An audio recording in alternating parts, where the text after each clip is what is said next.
Cosa vuol dire fare un libro di ricette? Quanta fatica c'è il lavoro dietro un libro come il suo? Ma c'è più la preparazione perché bisogna avere 200-250 ricette, poi quando le hai lavorato un anno, metterle insieme, scriverci degli aneddoti divertenti è poi la cosa più facile, più piacevole. Oltre alle ricette lei cucina a casa, sappiamo che ha anche 3 bambini.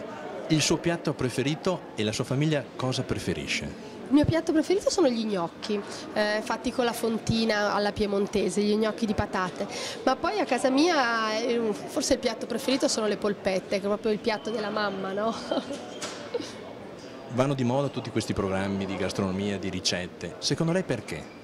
Perché c'è comunque l'esigenza di cucinare a casa e quindi l'idea di poter prendere qualche spunto è diciamo che è una cosa divertente da seguire ma anche utile poi per la vita pratica.